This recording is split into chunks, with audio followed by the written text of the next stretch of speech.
সম্রাট বাবরের বীরত্ব এবং সাম্রাজ্য হাসিলের কথা তো আমরা সবাই জানি, তবে এর পেছনে পরোক্ষভাবে সর্বদা যে বাবরের সাহায্য করেছে সে হলো তার বড় বোন খানজাদা, যে তার পরিবারকে বাঁচাতে তাদের চিরশত্রু সাইবানি খানকেই বিয়ে করে নেয়। তবে এর জন্য তাকে দিনের পর দিন সহ্য করতে হয় অসহনীয় অত্যাচার। তবুও সে থেমে থাকে না। এই নির্দয় সাইবানিকে সে ঠিকই নিজের ভালোবাসার জালে ফাঁসিয়ে দেয়, আর পরবর্তীতে নিজের জীবন বাজি রেখে সে কিভাবে তার ভাইকে সহায়তা করে এবং ক্ষমতা হাসিলের এই লড়াইয়ে কিভাবে তার ভাইকে বিজয় ছিনিয়ে এনে দেয় সেটাই দেখব আজকের গল্পে, যেখানে ভাই বোনের ভালোবাসার এক সুন্দর দৃষ্টান্ত ফুটে উঠেছে। তাহলে চলুন আর দেরি না করে এই সিরিজের কিছু ঝলক দেখে নিয়ে মূল গল্পে যাওয়া যাক। সিরিজটির নাম দ্য এম্পায়ার।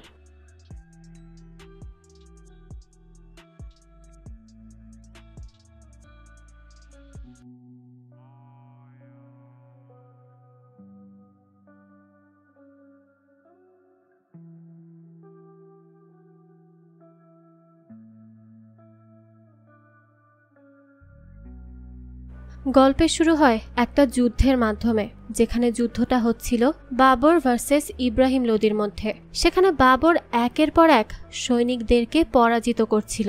একটা সময় পর বাবরের গলায় আঘাত লাগে, আর সে বলে জীবন যতই চেষ্টা করুক মৃত্যুকে হারাতে, কিন্তু সবশেষে মৃত্যুর কাছে তো হেরে যেতেই হয়। 14 বছর থেকে মৃত্যুকে ধোঁকা দিয়ে এসেছি, এখন জীবনকে ইচ্ছা করে বলতে এখন থেমে যা, আর কত পালাবি। তো এই কথাগুলোর মাধ্যমে বোঝানো হয়েছে বাবর 14 বছর বয়স থেকেই যুদ্ধ করে আসছে, আর সে অনেকবার মৃত্যুর মুখ থেকে ফিরে এসেছে। তো সেখানে যখন চুপচাপ বাবর দাঁড়িয়ে থাকে, তখন তাকে দূর থেকে আরেকজন বাবর বলে ডেকে ঘোড়ায় তুলে নিয়ে যায়। তারপর সেখান থেকে তারা চলে আসে তাদের তাঁবুতে। সেখানে বাবর বলে, আজ মৃত্যু আমাকে আরো একদিন জীবন দিয়ে দিল। যুদ্ধের আজ 14 দিনে আমাদের 14,000 সৈনিক তাদের প্রাণ হারিয়েছে। অগণিত সৈনিক পড়ে আছে ঘায়েল হয়ে, কিন্তু তারা এই আঘাতও মেনে নিয়েছে, কারণ এই আঘাতের মধ্যে আমাদের হাতের রেখা লেখা আছে, আমাদের ভাগ্য লেখা আছে। কিন্তু ওই যে বলে না, মাঝে মাঝে ভাগ্যের লেখাও বদলে যায়। তো এখানে বাবর কোন ভাগ্য বদলানোর কথা বলেছে তা আমরা পরেই হয়তো জানতে পারবো। তো বাবর তারপর তাকে বাঁচানোর জন্য ধন্যবাদ জানায়। তখন সে বলে, আমি আমার দায়িত্ব পালন করেছি, কারণ যদি বাদশা ঠিক থাকে তাহলে আমরা সবাই ঠিক থাকবো। এই কথাটা কোথাও না কোথাও গিয়ে লাগে বাবরের মনে। বাবর তখন নিজের মতো করে কিছু কথা ভাবে, যে এমন না তো উপরওয়ালা তাকে ভুল কারো দায়িত্ব দিয়েছেন, ভুল করে তাকে রাজা বানিয়ে পাঠিয়েছেন, নাকি এই রাজত্বে অন্য কারো অধিকার ছিল আর সে সেটা নিতান্তই ভুলক্রমে পেয়ে গিয়েছে। যদি সত্যি এমন হয়ে থাকে তাহলে তো দৃশ্য পরিবর্তন হয়, আর আমরা 30 বছর আগের সামারকান্দের দৃশ্য দেখতে পাই। তো সেখানে সাইবানি খান নামের একজন সামারকান্দের রাজাকে বেঁধে টেনে হিচড়ে নিয়ে এসে জিজ্ঞেস করে, আশা করছি আপনি এই সফরটা এনজয় করেছেন সামারকান্দের রাজা। আচ্ছা, আপনি আমাকে বলুন তো, আমি আপনার থেকে কি এমন চেয়েছিলাম যে আপনি আমাকে এত মন খারাপ করার মতো চিঠি পাঠিয়েছেন? আমি শুধু এতটা চেয়েছি, আপনি আপনার মাথাটা একটু আমার সামনে নত করে আমাকে নিজের সর্দার মেনে নিন, কিন্তু এতটুকু আপনি করতে পারলেন না। এরপর সাইবানি খান রাজার পাঠানো চিঠিটা সবাইকে পড়ে শোনায়। সেখানে লেখা ছিল, সাইবানি খান, তুমি এত বড় ভুল করে নিজের জীবনে মৃত্যুর মোহর লাগিয়েছ। তোমাকে এত বড় শাস্তি দেওয়া হবে যে সব কিছু কেঁপে উঠবে। তোমার মৃত্যু ভবিষ্যৎ প্রজন্মের জন্য উদাহরণ হয়ে থাকবে। তো সাইবানি খান এই চিঠি পড়ছিল, আর এইখানে 3টা অল্প বয়সী ছেলের উপর অমানসিক অত্যাচার চলছিল, আর এই ছেলেগুলো ছিল রাজার। তো তাদেরকে হাতের মধ্যে পেরেক দিয়ে ঝুলিয়ে দেওয়া হয় একটা কাঠের চরকিতে। বাচ্চাগুলো কান্না করছিল আর বাবা বাবা বলে ডেকে যাচ্ছিল। রাজাও তখন কিছুই করতে পারছিল না, কারণ তাকে বেঁধে ফেলে রাখা হয়েছিল। তো এরপর সেখানে রাজার মাথা কেটে বাকি সব রাজ্যে বার্তা পাঠানো হয়, যদি তারা সাইবানি খানকে সর্দার না মানে তাহলে তাদের অবস্থাও এই রাজার মতোই হতে চলেছে। তো দৃশ্য পরিবর্তন হয়, আর আমরা ফারঘানা রাজ্য দেখতে পাই, যেখানে রাজাকে এসে একজন বলে, আমাদেরকে সাইবানি খান চিঠিতে বলেছে 2 সপ্তাহের মধ্যে তাকে আমাদের সর্দার মেনে নিতে, না হলে সে 15 দিনের দিন আমাদের উপর হামলা করবে। তো ফারঘানার রাজা বলে, এখনই সৈন্যদের প্রস্তুতি নিতে বলো। রাজাকে তখন আরেকজন বলে, কিন্তু মহারাজ, এটা তো আত্মহননের মতোই হয়ে যাবে, কারণ আমাদের সৈন্য কখনোই সাইবানির সৈন্যের সাথে পারবে না। রাজা বলে, তাহলে কাবুল থেকে সাহায্য চাও, তারা আমাদের বন্ধু হয়, আর উনার মেয়ে গুলরুখের বিয়ে বাবরের সাথেই ঠিক হয়েছে, তাই বন্ধুত্ব না হলেও সম্পর্কের খাতিরে তারা আমাদের সাথে থাকবে আশা করছি। তখন আনোয়ার সিদ্দিকী বলে, এই লড়াই আপনার মহারাজ, আপনার বন্ধুত্বের সাথে বা সম্পর্কের সাথে নয়, আর রাজাই তো সবার শক্তি হয়। যদি রাজাই নিজেকে দুর্বল ভাবে তাহলে কি আর করার থাকবে বলুন। তখন আনোয়ার সিদ্দিকীকে ধমক দিয়ে থামিয়ে দেয় কাম্বার আলী আর বলে, বাদশাহ তোমাকে বলার স্বাধীনতা দিয়েছেন, কিন্তু ভুলে যেও না যে বাদশার সামনে তোমার জায়গাটা কোথায়। রাজা বলে, কাম্বার আলী চুপ করো, যদি যুদ্ধই সবকিছুর সমাধান না হয়ে থাকে তাহলে বসে কথা বলেও কিছু বের করা যেতে পারে। তাই ওয়াজির খান, তুমি চিঠি পাঠিয়ে বলে দাও আমি সামনের চাঁদ রাতে সাইবানি খানের জন্য অপেক্ষা করব। এদিকে রাজার স্ত্রী রানী কুতলুক বলে, না, সাইবানি এখানে আসবে না, সে আমাদের ছেলে বাবরকে মেরে ফেলবে, দয়া করে তাকে এখানে আসার কথা বলবেন না। রাজা বলে, কুতলুক শান্ত হও, আমি বলছি তো আমাদের ছেলের কিচ্ছু হবে না, তাকে কোনো ক্ষতি ছুতে পারবে না। অন্যদিকে বাবর তলোয়ার নিয়ে প্র্যাকটিস করছিল তার বড় বোন খানজাদার সাথে। বাবর খানজাদাকে বলে, আমি যখন বাদশাহ হব তখন মেয়েদের জন্য তলোয়ার শেখা জারি করব। তো এরপর সেখানে ওয়াজির খান বাবরকে তার কিছু তলোয়ারের স্পেশাল ব্যবহার শিখায়, সেগুলো উপর থেকে খানজাদাও প্র্যাকটিস করছিল, কারণ তার তো সরাসরি এইসব করা মানা, তাই সে এগুলো লুকিয়ে লুকিয়ে শেখে। এদিকে সেখানেই বাবরের নানি কথা বলছিল বাবরের বাবা রাজা ওমর শেখের সাথে। তো সেখানে বাবরের নানি বলে, একে একে সবই তো হারালো সে, এখন তুমি সাইবানি খানকে ডাকছো, তাহলে বাচ্চাদের জন্য কি রেখে যাবে ভেবেছ? উমর শেখ বলে, বাচ্চারা যদি নিজেরা শক্তিশালী হয়, তাদের যদি সেই যোগ্যতা থাকে, তাহলে তারা নিজেরাই নিজেদের জন্য একটা পুরো রাজ্য বানাতে পারবে, আর না হলে আপনার মতে আমি যেমন সব হারিয়ে আছি তারাও হেরে বসে থাকবে। তো এই সব কিছু কথা বলার মাঝেই হঠাৎ করে সেখানে ভূমিকম্প চলে আসে, আর কাঁপতে কাঁপতে একে একে সব ভাঙা শুরু হয়। সেখানে তখন নিচে পড়ে যায় উমর শেখ আর বাবরের নানি। ওয়াজির খান অনেক চেষ্টা করে রাজাকে বাঁচানোর, বাবরও চেষ্টা করে, কিন্তু তার নানি বেশিক্ষণ রাজার হাত ধরে রাখতে পারে না, আর শেষমেশ সে হাত ছেড়ে দেয়, যার ফলে সে অতলে হারিয়ে যায়। এরপর কুতলুক আর তার 2 সন্তান অনেক কান্নাকাটি করছিল। তখনই সেখানে তাদের নানি আসে আর তাদেরকে বলে, আমি জানি আজ আমরা রাজা হারিয়েছি আর তারা তাদের বাবা হারিয়েছে, কিন্তু যাদের শরীরে রাজকীয় রক্ত থাকে তাদের কান্না করা মানা, তারা কখনোই নিজেদেরকে দুর্বল প্রমাণ করতে পারে না। আমাদেরকে তাই শত্রুদের বোঝাতে হবে আমরা এই ভূমিকম্পতে কিছু হারিয়ে ফেললেও আমাদের শক্তি কমেনি। আর বাবর, তোমার কিন্তু এখন অনেক দায়িত্ব একজন রাজকুমার হিসেবে, সেটা মাথায় রেখে যা করার করবে। অন্যদিকে আমরা জিবরানকে দেখি যে উমর শেখের অবৈধ সন্তান। তো জিবরানকে তার মা এসে বলে, তুমি যে এইভাবে মেয়ে নিয়ে পড়ে থাকো, তোমার এই অভ্যাস আর বেখেয়ালির জন্য তোমার থেকে তোমার অধিকার অন্য কাউকে দেওয়া হয়ে যাবে। জিবরান বলে, কিসের অধিকার? সবাই জানে ফারঘানার একমাত্র উত্তরাধিকারী বাবর, আর আমি তো শুধুমাত্র একজন অবৈধ ছেলে। জিবরানের মা তখন বলে, এটা ঠিক যে আমাকে উমর শেখ বিয়ে করেনি, কিন্তু তাও তুমি হচ্ছ বাবরের থেকে বড়, তাই ফারঘানার উপর প্রথম অধিকার তোমার, আর আমি তোমার থেকে এই অধিকার কাউকে ছিনিয়ে নিতে দিব না। জিবরান বলে, তো তুমি কি করবে?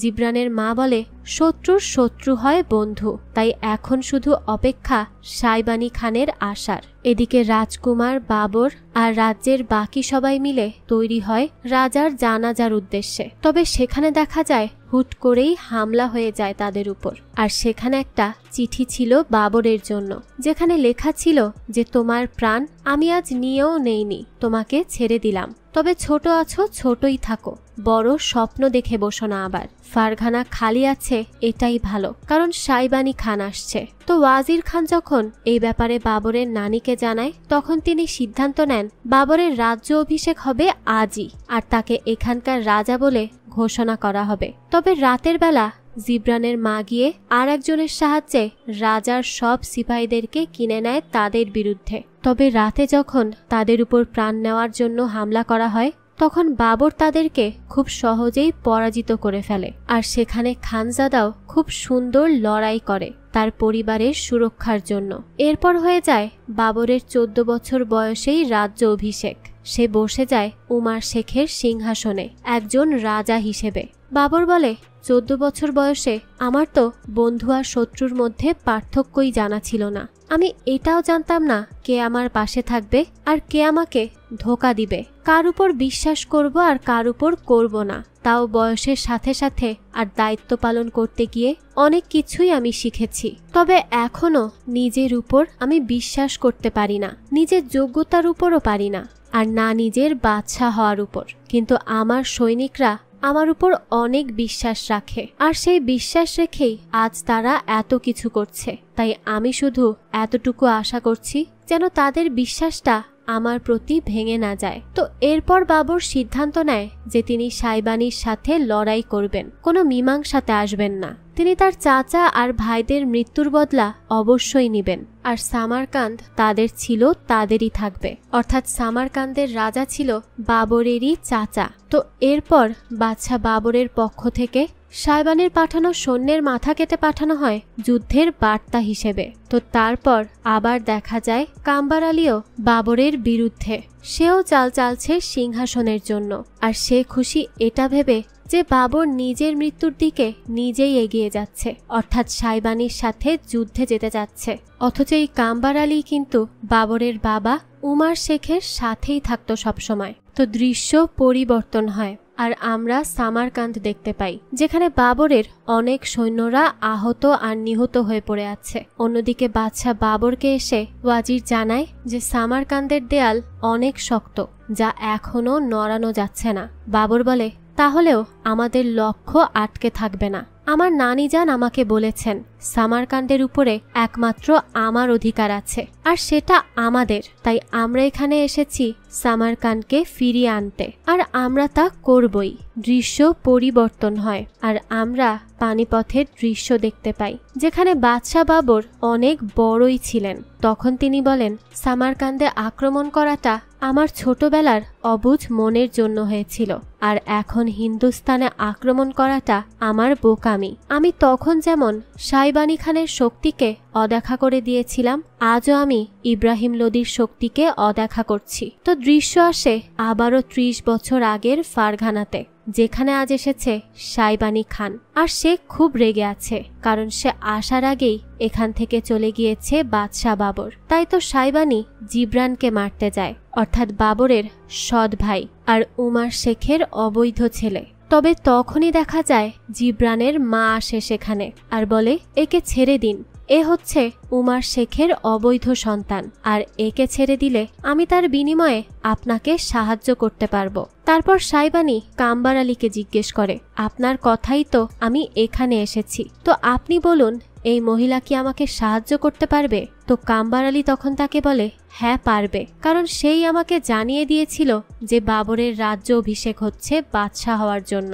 তারপরই তো আমি আপনাকে সেটা জানাই। তো এই কথা শুনে তখন বাবরের নানির খুব রাগ হয় যে এত বছর ধরে কাম্বার ধোঁকা দিয়ে এসেছে রাজাকে, তাই তিনি এখানে খুব কথা শুনিয়ে দেন তাকে। সেখানে সাইবানি আরো কিছু উল্টোপাল্টা কাজ করে, কিন্তু সে কারো প্রাণ নেয় না। এদিকে সামারকান্ডের ভেতরে যাওয়ার আগে বাবর তার চাচাতো ভাই মাহমুদের কাছে ওয়াদা করে যে যদি সে আর তার হবু স্ত্রী নিষ্কা তাকে সাহায্য করে সামারকান্ডের ভেতরে গিয়ে জেতার জন্য, তাহলে সে এই সামারকান্ড তার নামে করে দিবে। কিন্তু যখন সে সামারকান্ডে যায় আর নিষ্কার সাহায্য নিয়ে আবু বকশকে হারিয়ে রাজ্য মুক্ত করে ফেলে, তখনই বাবরের মাথায় চলে যায় আর একটা ভয়। সে ভয় পেয়ে যায় যদি ফারঘানায় তার পরিবারের কোনো ক্ষতি করে ফেলে সাইবানি খান। তাই বাবর একটা চিঠি পাঠাতে বলে ওয়াজির খানকে, যেখানে সে লিখে পাঠায় সাইবানি তার পরিবারের বিনিময়ে যা চায় তাই যেন নিয়ে নেয়। এখন হতে পারে সেটা সামারকান্ড অথবা ফারঘানা।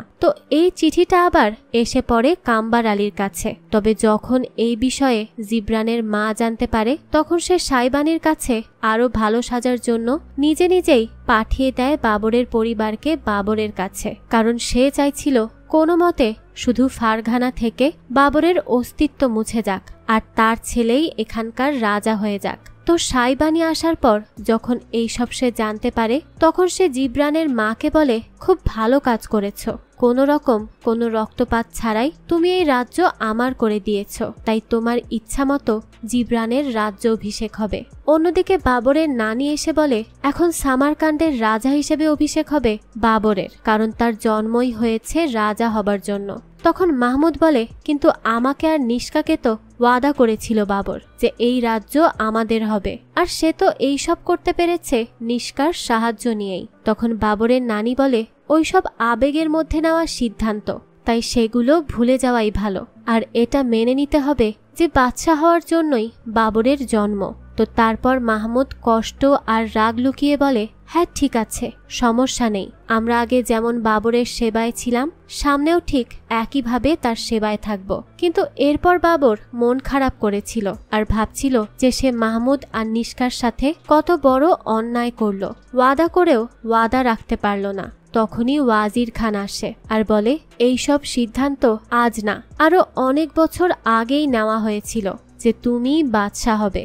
আর মনে রেখো একটা কথা, যে সামারকান্দকে তুমি বেছে নাওনি, তোমাকে সামারকান্দ বেছে নিয়েছে। আর আমরা এটা বিশ্বাস করি যে তোমার ভাগ্য তোমাকে এখানে এনেছে, আর ভাগ্যের সাথে লড়াই করে কেউ পারবে না, তাই এই রাজ্যকে আপন করে এটার ন্যায় বিচার করো। অন্যদিকে আমরা ফারঘানা রাজ্য দেখতে পাই, যেখানে রাতের বেলা সাইবানি ডেকে পাঠায় জিব্রানের মাথায় তাজ পরিয়ে তাকে বাদশা করার জন্য।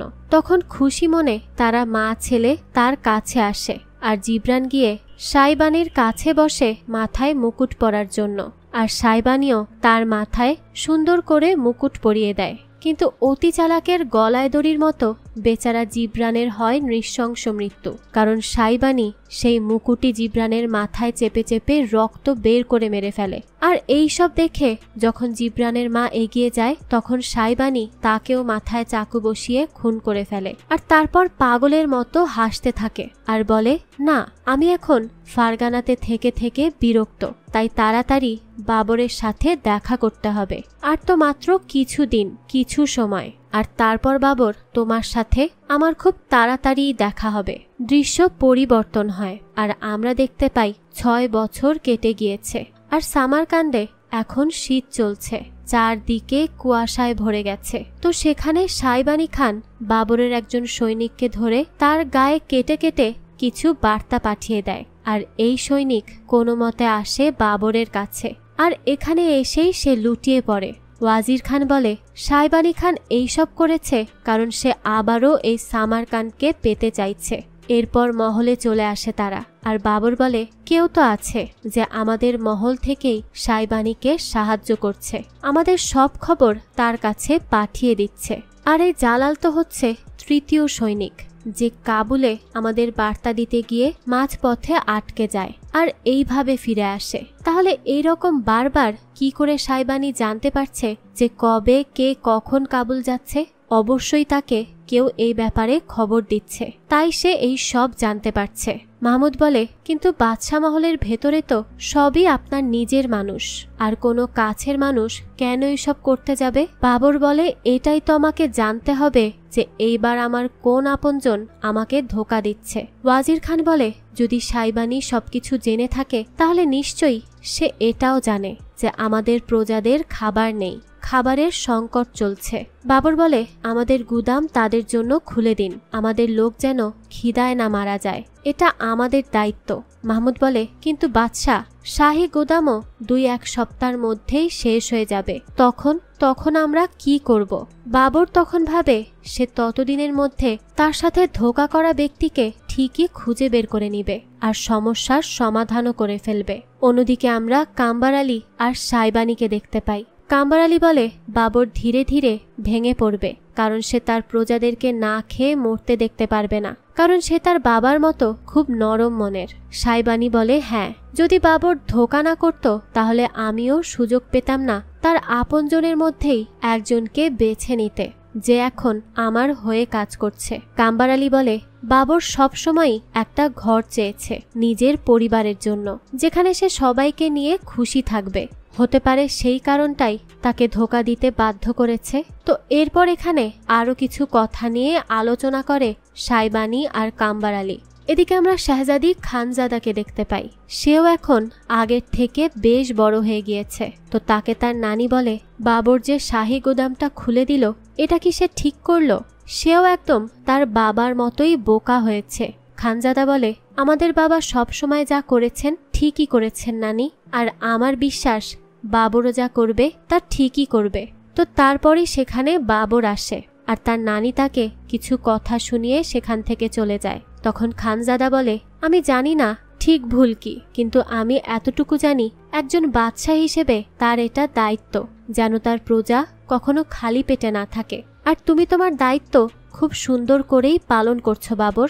অন্যদিকে কাসিম দেখে নেয় বাবরের কোন আপনজন তাকে ধোকা দিচ্ছে, তাই সে অনেক মারামারি আর অনেক চালাকি করে বাবর পর্যন্ত ঠিকই পৌঁছে যায়, আর তাকে এই খবর দিয়েই দেয়। এরপর বাবর আসে মাহমুদের কাছে, আর তার থেকে তার বাচ্চাকে নিয়ে জিজ্ঞেস করে, কাসিম আমাকে সব বলে দিয়েছে কে আমার সাথে ধোকা দিয়ে আসছে, তো কেন করলে সব শুনি? তখন মাহমুদ বলে, তুমিও তো আমাদেরকে ধোকাই দিয়েছ। তুমি তো নিজে নিজের বুদ্ধি খাটিয়ে এই রাজ্যকে পাওনি।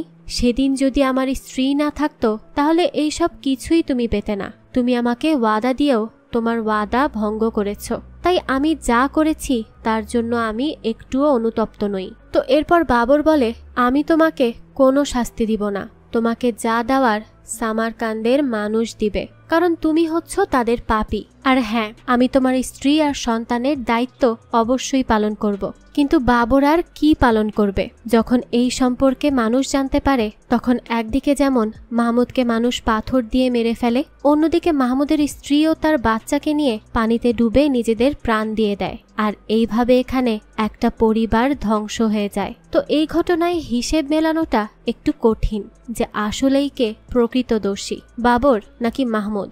এখানে মাহমুদের মৃত্যু আর তার স্ত্রী বাচ্চার মৃত্যুটা কি আসলেই ঠিক ছিল, নাকি সেটা বাবরের অনেক বড় ভুল ছিল? তো যাই হোক, এরপর আমরা বাবরকে দেখি যে বলছে এখন সে চায় হিন্দুস্তান চলে যেতে, সেখানে গিয়ে সে ইব্রাহিম লোদির সাথে লড়াই করে রাজ্য দখল করবে, আর এই সামারকান্দ দিয়ে দিবে সাইবানিকে। কিন্তু এই মতে তার নানি মত দেয় না। কিন্তু বাবর তো আর কারো কথা কানেও তোলে না।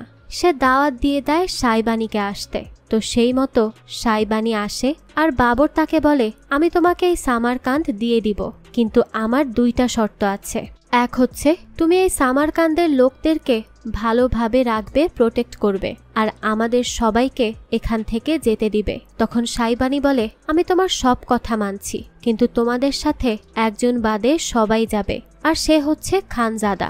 এই কথা বলতেই বাবরের মাথায় রক্ত উঠে যায়, আর সে তাকে আক্রমণ করতে যায়। কিন্তু সাইবানি বলে, আরে ভেবে দেখো, সারা পরিবার আর নিজেদের খানদানের প্রাণপ্রিয় নাকি শুধুমাত্র একজনের জানের জন্য বাকিদের কুরবান করবে? তো এরপর এই বিষয়ে খানজাদাকে এসে বলে বাবর, আর খানজাদা এক কথাই রাজি হয়ে যায়। তবে তার নানি মানা করে, আর বাবরও মানা করে। কিন্তু খানজাদা বলে, বোকার মতো কথা বলো না বাবর, আমার কাছে আমার পুরো খানদানের জানের চেয়ে নিজের জান কখনোই প্রিয় হবে না। আমার প্রাণ আমার বদলে যদি এতগুলো মানুষের প্রাণ রক্ষা হয়, তাহলে আমি তা খুশি মনে গ্রহণ করছি। তবে আমারও কিছু শর্ত আছে, যে সাইবানি আর কখনো তোমাদের পিছু করবে না, তোমাদেরকে কখনো আঘাত করার চিন্তাও করবে না। তো এরপর সেখান থেকে খানজাদা চলে যায়, আর সেই কথা মতো পরের দিন এই রাজ্য থেকে তারা সবাই চলে যায়, আর বেচারি খানজাদা অসহায়ের মতো প্রিয় মানুষদের যেতে দেখে। এরপর থেকে শুরু হয় খানজাদার উপর সাইবানির টর্চার। আর ওইদিকে এই কাজের পর বাবর একদম ভেঙে পড়ে, সে নেশায় ডুবে যায়। তাই তাকে তার নানি অনেক কথা শোনায়, আর বলে যে নিজের পরিবারকে রক্ষা করতে ব্যর্থ, সে রাজ্য কি করে রক্ষা করবে? আমার লজ্জা হচ্ছে তোমাকে আমার রক্ত বলতে। এরপর বাবর বলে, আমি চলে যাচ্ছি নানি, কিন্তু যখন আমি ফিরব তখন তোমার এই কথাটা অবশ্যই বদলাবে। অন্যদিকে খানজাদা সিদ্ধান্ত নেয় সে এবার সাইবানির ভাষাই সাইবানিকে হারিয়ে দিবে। তাই সেও সাইবানির মতো মিথ্যার আশ্রয়ে যায়, আর তার মতো ধোঁকাবাজি করার প্ল্যান করে। দৃশ্য পরিবর্তন হয়, আর আমরা সাইবানির অতীতের কিছু কাহিনী জানতে পারি। আসলে সাইবানির আসল নাম ছিল শিবাগ, আর ছোটবেলায় তার মা তাকে অনেক চেষ্টা করেছিল রক্ষা করতে, তার কাছে থাকতে, আর তার মা বলেছিল সে সবসময় তার পাশে থাকবে। কিন্তু সেই দস্যুরা তার থেকে তার মাকে কেড়ে নিয়ে মেরে ফেলে আর নরক যন্ত্রণাতে পড়ে যায় সেই ছোট্ট শিবাক। একের পর এক শারীরিক অত্যাচার আর মানসিক অত্যাচার থেকে বাঁচতে প্রথমবারের মতো শিবাক তার অত্যাচার করা লোককে খুন করে আর শিবাক থেকে হয়ে যায় সাইবানি। তো এই কাহিনী সাইবানি বলে খানজাদাকে, আর খানজাদা তার কাহিনী শোনার পর তাকে সান্ত্বনা দেয় আর বলে সে সব সময় এখন থেকে তার পাশেই থাকবে। তো এখন হয় অন্য কাহিনী। ছোটবেলা থেকেই ভালোবাসা ছাড়া ছেলেটা যখন হঠাৎ করেই একটু ভালোবাসার ছায়া খুঁজে পেয়ে যায় তখন সে হয়ে যায় ভালোবাসার লোভী। আর খানজাদা তার চালটা হয়তো এটাই দিয়েছে, সাইবানিকে হাতের মুঠোয় আনতে। তো খানজাদা খুঁজে পেয়ে যায় সাইবানির আসল দুর্বলতাই হচ্ছে ভালোবাসা, আর এটারই ব্যবহার এখন থেকেই শুরু করে দেয় খানজাদা। দৃশ্য পরিবর্তন হয় আর আমরা দেখতে পাই কাম্বার আলী সাইবানি খানকে বাবর সম্পর্কে সাবধান করে। আগের বাবর আর এখনকার বাবর যে অনেক বদলে গিয়েছে তা বলে, আর তাকে হালকাভাবে না নেওয়া ভালো সেটাও বলে।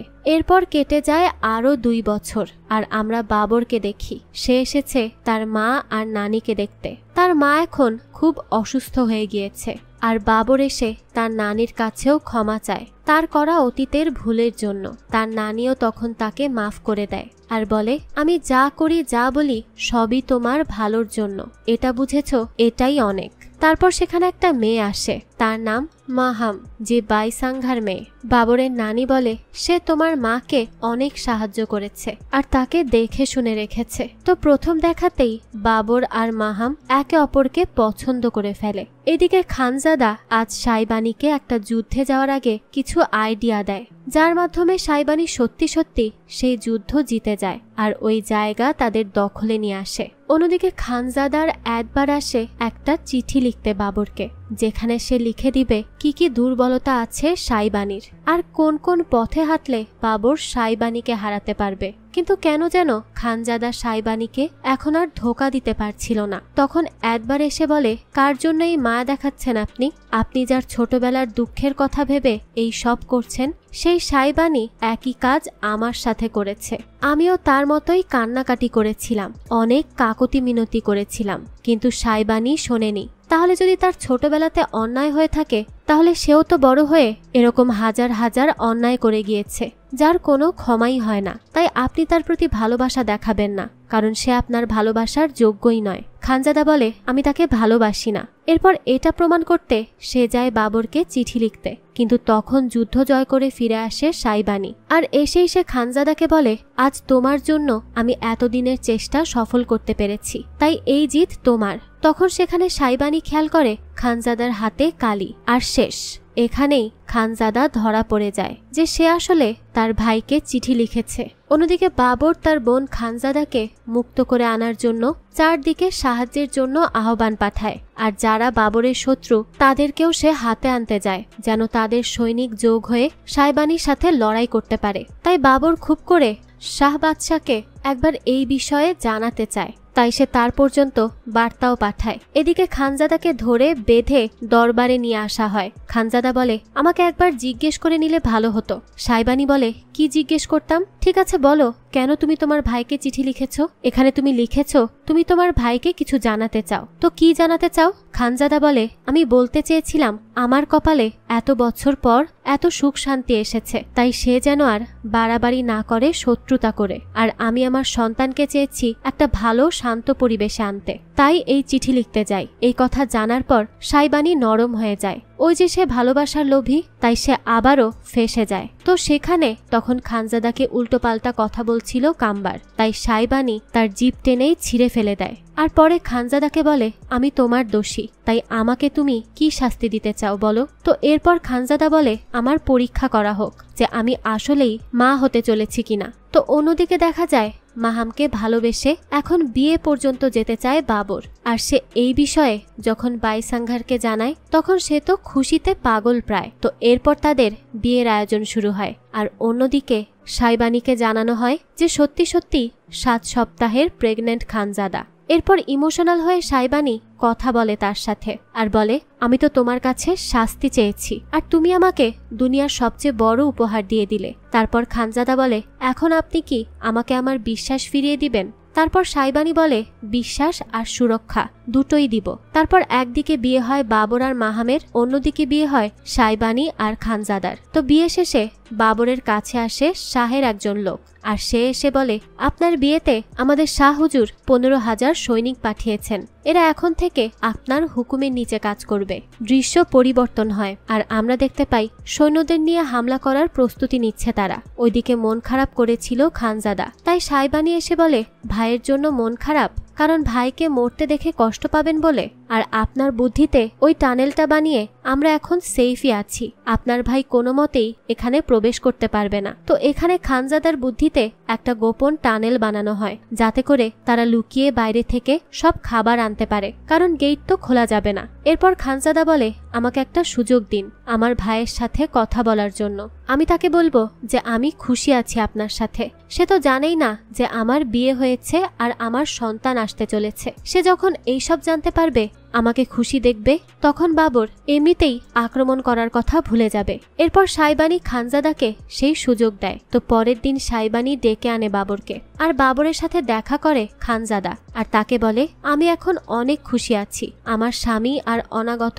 সন্তানকে নিয়ে, তাই তুমি আর এখানে আক্রমণ করার কথা ভেবো না। আর আমরা এখন ছোট না যে আমরা ভাববো খরগোশ যে গর্ত করে সে গর্ত দিয়ে অন্য দুনিয়া পর্যন্ত যাবে। তো এখানে খানজাদা এই কথার মাধ্যমে একটা হিন্ট দিয়ে দেয় বাবরকে যে খানজাদার বুদ্ধিতে সাইবানি খান গোপন টানেল বানিয়েছে।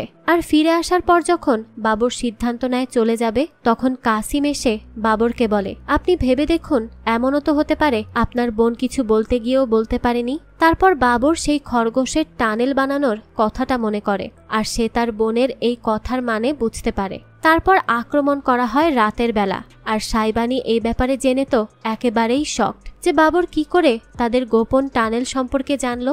সাইবানি তখন খানজাদার কাছে গিয়ে তার গলা চেপে ধরে আর জিজ্ঞেস করে যে কিভাবে সে জানতে পারলো। তো খানজাদা বলে আমি বাবরকে যা বলেছি তা তো আপনার সামনেই বলেছি। তাহলে তো তখন সাইবানি খানজাদাকে ছেড়ে দেয়, আর পরে খানজাদা এসে বলে আপনি যেখানে যাবেন আমিও যাব সেখানে, কারণ আমার পরিবার আর ভাগ্য দুইটাই আপনি। তবে এখানে বাবর আর তার সৈন্যদের সাথে লড়াই চলতে চলতে প্রায় হেরে যেতে থাকে সাইবানির সৈন্যরা। তারপর সাইবানির সাথে খানজাদা চলে আসে একটা জায়গায়, আর ওইদিকে লড়তে লড়তে মারা যায় ওয়াজির খান। আর শেষ নিঃশ্বাস ত্যাগ করার আগে ওয়াজির খান কাসিমকে বলে যায় বাবরের যেন সে খেয়াল রাখে। অন্যদিকে খানজাদা বলে দেয় যে এতদিন আমি যা করেছি সব আমার রক্ত আমার ভাই বাবরের জয়ের জন্য করেছি। আমি ভালোবাসার আগে রক্তকে রেখেছি, আর আমার ভাইয়ের জয়ের জন্য আপনাকে হারতে হবে। তখন দেখা যায় এই দিকেই আসছে বাবরের সৈন্যরা। তো তখন সাইবানি চলে যাওয়ার আগে খানজাদাকে বলে আপনি আমার ভালোবাসার কথা মনে রাখবেন, আমি আপনার ধোকার সাথেও সত্য ছিলাম, আমি আপনার ধোকাকেও ভালোবেসেছিলাম। তারপর সেখান থেকে যখন সাইবানি চলে যাচ্ছিল, তখন খানজাদা তার পেট থেকে কাপড় বের করে আর তার দিকে দেয়। আসলে সে কখনো সন্তান সম্ভবা ছিলই না, এই সবই ছিল সেদিন ধরা পড়ার হাত থেকে বেঁচে যাওয়ার জন্য মিথ্যা আর সাইবানির নরম জায়গায় আঘাত করা। তো এই সব দেখার পর সাইবানি কিচ্ছু বলে না, শুধু মুচকি হেসে সেখান থেকে চলে যায়। কিন্তু এরপর সে কোথায় যায় সেটা আর এখানে দেখানো হয়নি। তো এরপরই বাবরের সৈন্যরা সামারকান্দ আবারও দখল করে নেয়। তারপর যখন এই রাজ্যের বাদশা হয়ে যায় বাবর, তখন তার কাছে একটা চিঠি আসে শাহের পক্ষ থেকে। সেখানে এবার বাবর পাবে তার সেই কর্মফলের রিটার্ন। ভাবছেন কি করে? আসলে এখানে শাহ লিখেছে যেহেতু তাদের সৈনিকদের সাহায্য নিয়েই সামারকান্দ জিতেছে বাবর, সেহেতু শর্ত মোতাবেক এখন থেকে তার নামে এখানে রাজত্ব করবে বাবর। তো এই কথাটাই বহু বছর আগে যখন সামারকান্দ জিততে গিয়েছিল বাবর, তখন মাহমুদের স্ত্রী নিকশার সাহায্য নেওয়ার আগে বাবর বলেছিল যে মাহমুদ তার নামে এখানে শাসন করবে। কিন্তু বাবর পরবর্তী সময়ে তার এই ওয়াদা রাখতে পারে না। তো আজ সেই একই ঘটনা ঘটতে চলেছে বাবরের উপর। দৃশ্য পরিবর্তন হয়, আর আমরা দেখতে পাই এরকম শর্তের বিনিময়ে শাহ এর সৈনিকদের সাহায্য চেয়েছে আসলে কাসিম, যার সম্পর্কে অবগত ছিল না বাবর। এই বিষয়ে জানার পর কাসিমকে তার সব রকম দায়িত্ব থেকে বের করে দেয়া হয়। আর পরে বাবর বলে আমি হচ্ছি বাদশাহ, আর বাদশাহ কখনো কারো হুকুমের নিচে শাসন করতে পারে না। তখন বাইসাংহার বলে আপনি বললে আমরা শাহের বিরুদ্ধে যুদ্ধে যেতে পারি। বাবর বলে না, কারণ আমরা এটা ভুলতে পারি না যে তার সাহায্য ছাড়া আপাকে আমরা ফিরে পেতাম না। তাই সামারকান্দকে আবারও ছাড়তে হবে, আর আমি বাবর আবারও বিনা রাজ্যে বাদশাহ হয়ে যাব। তখন খানজাদা একটা বুদ্ধি দেয় যে কাবুলের সিংহাসন খালি আছে, আর বাবা বলতেন সবসময় কাবুলের রাজকন্যার সাথে আপনার বিয়ে ঠিক ছিল, তাই আপনি যদি গুলরুখকে বিয়ে করেন তাহলে খুব সহজেই সিংহাসন পেয়ে যাবেন। এরপর বাবর বলে, আর মাহাম? খানজাদা বলে সে বুঝে যাবে এটা দরকার ছিল। প্রথমে তো বাবর মানে না, কিন্তু যখন বাইসাঙ্গরও বলে কিছু সম্পর্ক ভালোবাসা থেকে তৈরি হয় আর কিছু সম্পর্ক প্রয়োজনে, তাই আপনাকে এখন মাহামের কথা ভাবতে হবে না, বরং বাকি হাজার হাজার প্রজার কথা ভেবে দেখুন। তারপর সিদ্ধান্ত নেয় বাবর যে সে এবার গুলরুখকে বিয়ে করবে।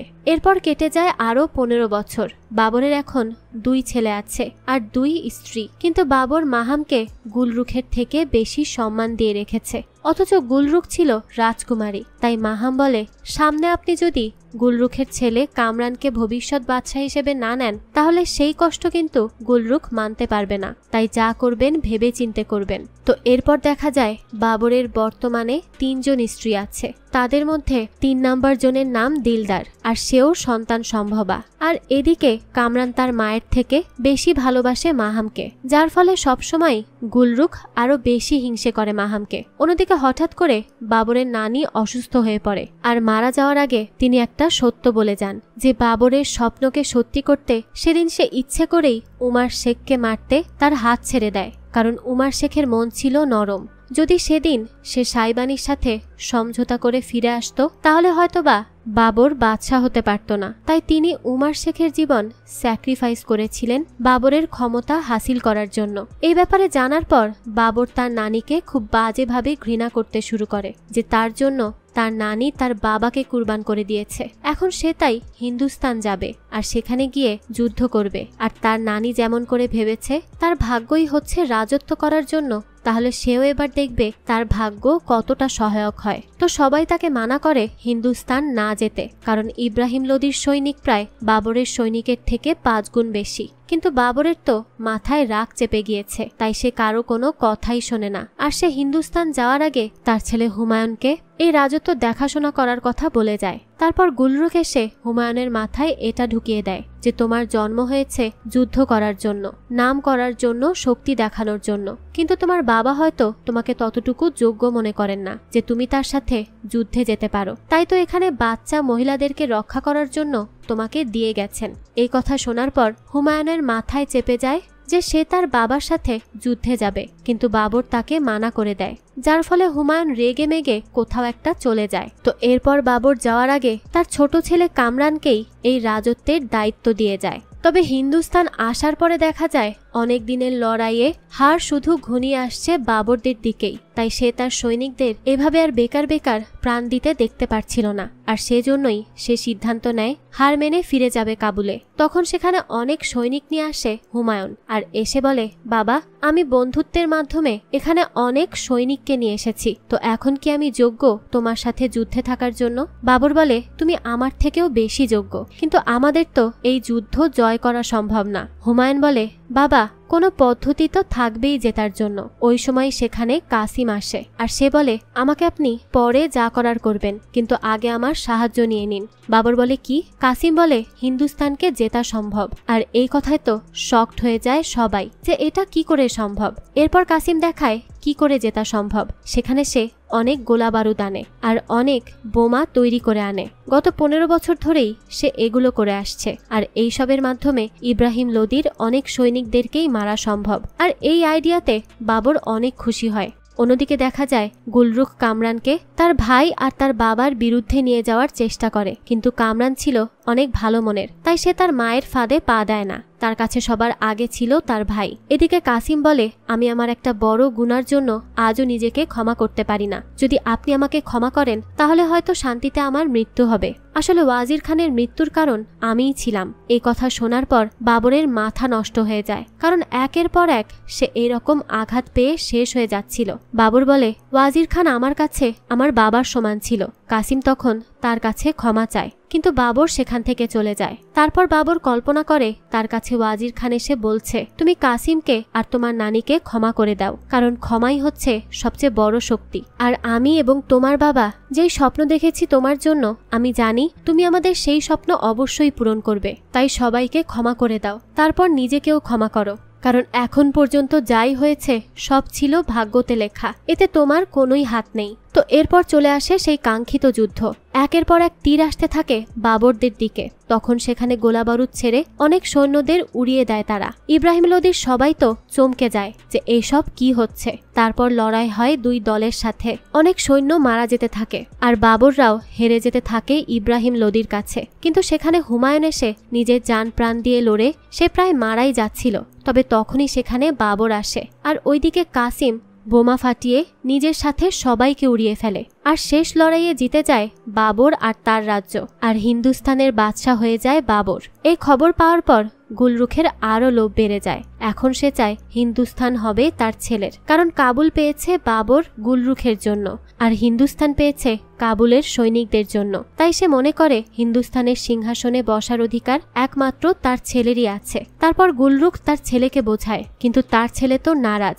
সে মানে যে এর প্রাপ্য একমাত্র হুমায়ুন। তখন গুলরুখ তার কানে বিষ ঢালার জন্য বলে, তোমাকে তো তোমার বাবা যোগ্যই মনে করে না, তাই তো তোমাকে যুদ্ধে না নিয়ে হুমায়ুনকে নিয়েছে, কারণ তার বিশ্বাস তোমার মধ্যে সেই শক্তি নেই। তো এইসব কথা বলার পরে কোথাও না কোথাও ধীরে ধীরে কামরানের সুন্দর মনে কালি লাগতে শুরু হয়। এদিকে বাবররা হিন্দুস্তানে আসে, কিন্তু সেখানে অসুস্থ ছিল হুমায়ুন তার আঘাতের কারণে। তো কামরান যখন তার সাথে এসে দেখা করে, এখানে হুমায়ুন ও কামরানকে মজায় মজায় বলে, তোমাকে নেয়নি ভালো হয়েছে, কারণ তুমি তো নরম মনের, আর নরম মনের কেউ যুদ্ধ করতে পারে না, তাদের মধ্যে বাচ্চা হওয়ার কিছু থাকে না, তুমি কাবুলেই ঠিক ছিলে। তো এইসব কথায় খুবই আঘাত লাগে কামরানের। সে এইসব কিছুকে সত্য ভেবে নেয় যে তার ভাইও তাকে এতটাই অযোগ্য ভাবে। তো এরপর এই নিয়ে গুলরুখ আর মাহামের মধ্যেও কথা হয়। মাহাম তো সবসময় চেয়েছে কামরান যেন তার ছেলের আগে সব অধিকার পায়, কিন্তু গুলরুখ ভাবত মাহামি এইসব করাচ্ছে বাদশাকে দিয়ে। তো এরপর বাদশাকে গুলরুখ বলে, আমার ছেলে এইসবের সবার আগে থাকার কথা, তাই কাল আপনি যাই সিদ্ধান্ত নিবেন বুঝে শুনে নিবেন। আমি যেমন রাজকুমারী হয়েও রানীর মর্যাদা পাইনি, তেমন যেন আমার ছেলের সাথে না হয়। তো এর পরের দিন রাজদরবারে বাবর বলে, আমার কাছে খুবই কঠিন আমার দুই ছেলের থেকে একজনকে নির্বাচন করা, তাই আমার কিছু সময় চাই, তারপর আমি ঘোষণা করব। তো খানজাদা তার ভাইকে বলে, আবেগ দিয়ে কখনো রাজত্ব হয় না, বাচ্চা কখনো সিদ্ধান্ত তার আবেগ থেকে নেয় না, তাই তোমাকে তোমার এক ছেলের মন ভাঙতেই হবে। আর আমার মতে এই সব সামলানোর দায়িত্ব হুমায়ুনের কাছেই আছে। কামরানের মন খুব নরম, সে এসব পারবে না। বাবর তখন বলে, কিন্তু আপা, কামরানের মায়ের জন্যই তো আমরা হিন্দুস্তান পেয়েছি। খানজাদা বলে, কারো জন্য কিছু পাওনি, তুমি তোমার যোগ্যতায় পেয়েছো, আর এখন সেই যোগ্যতা আছে হুমায়ুনের, আর আমার বিশ্বাস তুমি সেই সিদ্ধান্তই নিবে। অন্যদিকে গুলরুখ যায় একজনের থেকে এক রকমের ঔষধি আনতে, যা হুমায়ুনকে একেবারে কোমায় নিয়ে যাবে, আর সেটা সে খুব বুদ্ধির সাথেই লাগিয়ে দেয় হুমায়ুনকে। তো এইদিকে রাতের বেলা মাহামকে যখন জিজ্ঞেস করে বাবর সে কাকে নির্বাচন করবে, তখন মাহাম বলে, হুমায়ুন বড়, তাই সে বুঝতে পারবে যদি কামরান বাদশা হয় সে কিছুই মনে করবে না, জেদও করবে না। কিন্তু কামরান ছোট, হতে পারে যদি হুমায়ুন বাদশা হয় তাহলে তার ভেতরে অভিমান আর অভিযোগ চলে যাবে। তাই আমি খুশি হব আপনি যদি কামরানকে বাদশা হিসেবে নির্বাচিত করেন। তো এই ব্যাপারে যখন হুমায়ুনকেও জিজ্ঞেস করা হয়, তখন সেও বলে, আমি চাই বাদশা হতে, কিন্তু তা আমার ভাইয়ের দুঃখের বিনিময়ে না, আমি চাই সব সময় সে খুশি থাক। তো এই সব কথা বলতে বলতেই সে বেহুশ হয়ে যায়, অর্থাৎ গুলরুখের ওষুধ কাজে দিয়ে দেয়। তার যে কি রোগ হয়েছে কোনো বৈদ্যই ধরতে পারে না। ওদিকে খানজাদা সন্দেহ করে এইসব হয়তো গুলরুখই করেছে তার ছেলেকে বাদশা বানানোর জন্য, তাই সে হুমায়ুনের কাছে কাউকেই আসতে দিতে চাচ্ছে না, শুধুমাত্র হুমায়ুন আর তার মা বাদে। এই বিষয়ে আবার গুলরুখ কামরানকে ভুল বোঝায় যে তোমাকে তারা কিছু মনেই করে না, তাই আজ তারা তোমার ভাইয়ের সাথে পর্যন্ত তোমাকে দেখা করতে দেয়নি, তাই সময় থাকতে নিজের অধিকার বুঝে নাও। অন্যদিকে বাবর তার ছেলের সুস্থতার জন্য নামাজে বসে, দিনরাত না খেয়ে না ঘুমিয়ে। তো 5 দিন পর হুশে ফিরে আসে হুমায়ুন, কিন্তু বাবর হয়ে যায় মারাত্মক অসুস্থ, আর তার মৃত্যু আসন্ন হয়ে পড়ে। তাই বাদশা হিসেবে ঘোষণা করতে আসে খানজাদা, আর সে বলে, বাদশা বাবর আমাকে আর তার বাবর নামায় লিখে গিয়েছেন তারপরে বাদশাহ হবে হুমায়ুন। তো এই সিদ্ধান্ত শোনার পর গুলরুখ আর তার ছেলের তো কি অবস্থা হবে তা বলার বাইরে। কিন্তু কামরান তার বাবাকে বলে, বাবা, আমি কখনো বিশ্বাস করতাম না আমার মায়ের কথা, কিন্তু আমাকে সব সময় তিনি বলতো, আপনি আমাকে নিজের ছেলে মনেই করেন না, শুধুমাত্র আপনি হুমায়ুনকেই ভালোবাসেন। আমি তাও সবসময় আপনার উপরেই বিশ্বাস করতাম, আপনার ভালোবাসাতে বিশ্বাস করতাম, কিন্তু আজ আপনি হুমায়ুনকে বেছে নিয়ে বুঝিয়ে দিলেন আমি কতটা ভুল ছিলাম। কিন্তু বাবা, কোনো ব্যাপার না, আমি আপনার ছেলে, তাই আমিও হার মানব না। যদি সারা জীবন লেগে যায় এইটা প্রমাণ করতে যে আমি হুমায়ুনের থেকে বেশি যোগ্য, তাহলে আমি তাই করব। তো এখানে আসলে বাবর খানজাদাকে কিছুই বলেনি। সে তো ভেবেই রেখেছিল কামরানকে বাদশা করবে, আর বাবর নামও তো খালিই পড়ে আছে। এরপর খানজাদা বলে, আমার ভাই যে সিদ্ধান্ত নিতে পারেনি আমি তা নিব। আমার ভাইয়ের আবেগের জন্য আমি হিন্দুস্তানকে ফারগানার মতো ধ্বংস হতে দিব না। এরপর খানজাদা নিজের হাতে সেই বাবর নামায় লেখে যে সে কামরানকে নয়, বরং হুমায়ুনকেই এই রাজত্বের বাদশা করে যাচ্ছে। আর এখানেই খানজাদা বাবরের হয়ে কামরানের ভাগ্য কেড়ে নেয় আর হুমায়ুনের ভাগ্যে লিখে দেয় সবকিছু। আর এই সাথে এই গল্পটিও এখানেই শেষ হয়। তো এই ঐতিহাসিক গল্পটি আপনাদের কাছে কেমন লেগেছে সেটা অবশ্যই কমেন্ট করে জানাবেন। যদি এতটুকুও ভালো লেগে থাকে তাহলে একটি লাইক দিয়ে যাবেন। আর হ্যাঁ, আমাদের চ্যানেলে কিন্তু প্রতিনিয়তই নতুন নতুন ভিডিও আপলোড করা হয়। সেই সব ভিডিওর আপডেট পেতে আমাদের চ্যানেলটিকে সাবস্ক্রাইব করে বেল আইকনে অল দিয়ে রাখতে কিন্তু ভুলবেন না। আজকে তাহলে এই পর্যন্তই, আবারও হাজির হব নতুন কোনো ভিডিও নিয়ে। সেই পর্যন্ত সবাই ভালো থাকবেন। ধন্যবাদ।